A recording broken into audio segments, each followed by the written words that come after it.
around, as you guys know. Alright, so I have a touchy subject today. Something that a lot of people online like to talk about, but what you probably don't know for me is that I don't like to talk about it. I don't even like to think about it. Ooh, I have a husband I had to pay for. He doesn't fucking work. And look at me, my eyebrows are perfect. And look, I have a $200 three-wick candle. My name is Learning to Be Fearless. Ooh, ooh, look at me. I had fupa surgery only to get a fupa times 3. Ooh, you can erase your fupa, but you won't love yourself for it. Yeah, you're fake. I want to talk about Cuba a bit, because I've seen some comments from people saying that I should go to Cuba again and be happy. And I swear, in the same breath, people will say, you were so happy in Cuba, and then pick apart my Cuba Rage. It was my first time traveling alone in that way. I brought with me, because you can't escape it, even though you're going on vacation, leave all your problems behind. My problems followed me. I was still attached to a narcissistic abuser. I was getting extremely drunk to escape my feelings. Not her bullshit. I wish you understood how much I love him. Eat it up because her ex gave her several black eyes and she doesn't give a fuck. She's like, yes, another please. Here, here, hit me. Yeah, because you're a fucking low-life piece of shit. So Cuba, for those of you who don't know, was... I got extremely inebriated. This was a couple years ago, before I became a Muslim revert. I had my burger and they don't have fucking relish. Oh, go back to Canada and get your fucking relish, you piece of fucking old shit. I bought a bottle of rum from my mom as a souvenir and I drank it. Because that's how I used to deal with my feelings. Everything black inside of me came out that night in my infamous Cuba Rage. And I regret that. I regret a lot of things I said. And if you were in that chat and I unfairly cursed at you, I apologize. I do. I'll be as sweet as pie tomorrow. Oh, you know it. You know I'm gonna manipulate the fuck out of you. And you're gonna eat it up and you're gonna watch me. There were people like antagonizing me because they knew they could get me to rage easily. But I shouldn't have drank that. And I shouldn't have used that as an excuse to excuse what I was saying.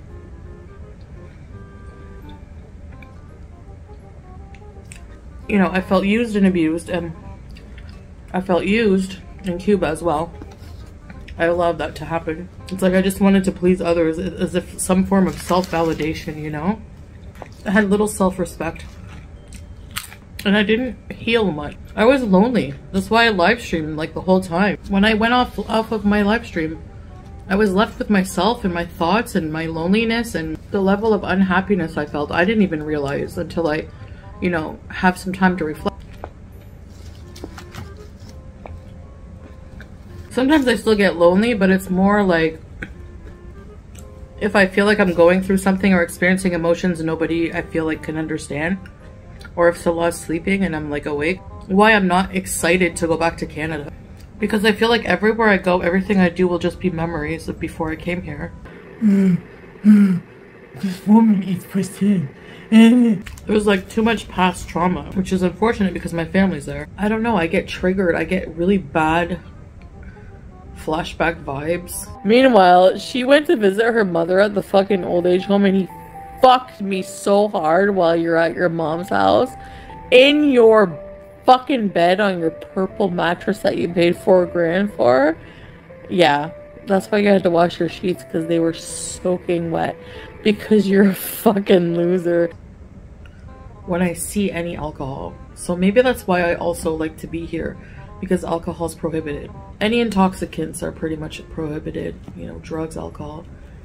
And as a former addict who's been through some really low times due to that, I just feel better, feel safer. I feel safer here.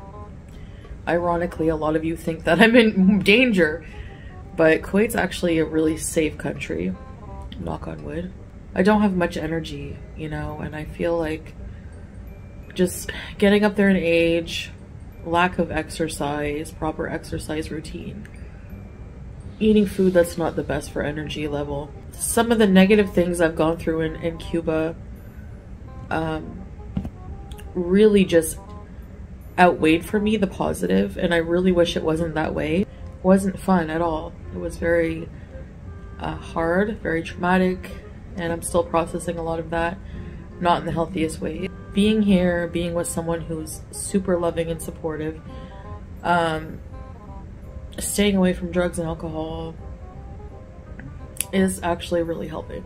And the number one thing, turning to God, you know, having God in my life has actually made a huge difference. Like I said, it helped me get through, because I have seen a few comments, people wishing that I would go to Cuba, book a trip to Cuba that'll solve all your problems. It's like, no dude, I'm Muslim. I know people think that I'm just wearing this as a costume, but that's, I mean, that's your prejudice. That's your, just because I'm not perfect and I do sin sometimes, doesn't mean that I'm not sincere about my belief in Islam. So, because my pussy's not perfect.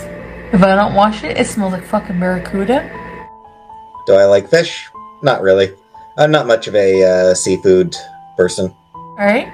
My pussy's, I'm gonna be the first person on the internet to admit pussy smells like fish once in a while. Alright, my pussy smells like fucking ricotta. As far as I know, I've never eaten ricotta cheese. barracuda and ricotta. No, what? What? Yeah, people were saying that you talked about your vagina smelling like barracuda and ricotta or something like that. No, I didn't! You guys are using this to your advantage, making things up I didn't even say. All I'm going to say is somebody wrote, they're not wrong. You're not wrong. Ew. No, the sea cleansed everything clean. I think I'm Alright? Does that make you feel better? Ooh, I don't have relish on my burger. I don't have ketchup. Relish? I don't like relish. But Big fucking deal, you old, white, saggy, bald piece of fucking I have my burger and they don't have fucking relish. Oh, go back to Canada and get your fucking relish, you piece of fucking old shit. Oh.